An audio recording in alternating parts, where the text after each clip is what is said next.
The Woodstown-Piles Grove Regional School District planned and executed a school intruder drill on June 20th, 2024. This was a realistic practice event for the school district's lockdown procedures.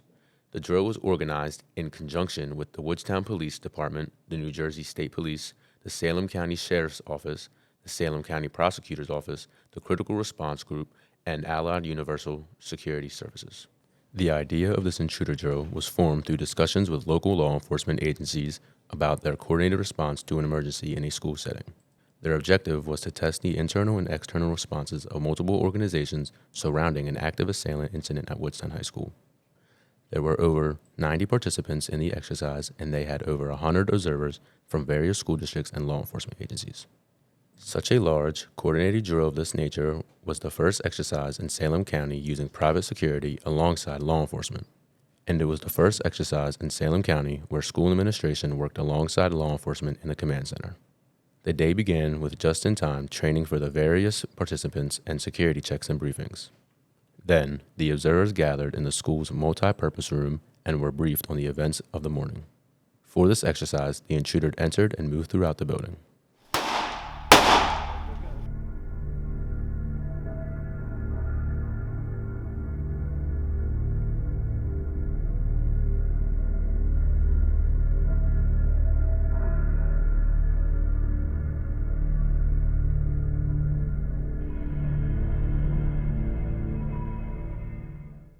The intruder eventually barricaded themselves in the faculty lounge.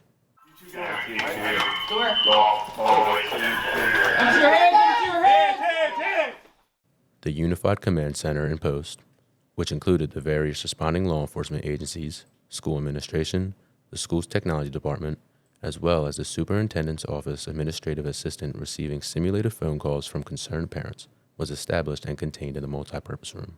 Their goal was to test the communications and interactions with each of the other agencies in the school district to ensure the safety of the staff and students, as well as the safety of the law enforcement and security personnel, as they coordinate the neutralization of the threat. Law enforcement entered the building in teams of 4 and moved throughout the building based on information provided through the command post.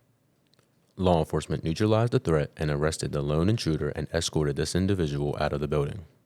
The exercise then transitioned to clearing the building and accountability of students and staff. During this process, 3 wounded victims were treated and evacuated. There was a hot wash conducted immediately following the exercise. There was also a debrief meeting conducted involving the leadership of each of the organizations that participated. In conclusion, all involved agencies were successful in utilizing the unified command structure with the law enforcement and school personnel working side by side. They also identified the need for increased accessibility to the school buildings by local law enforcement.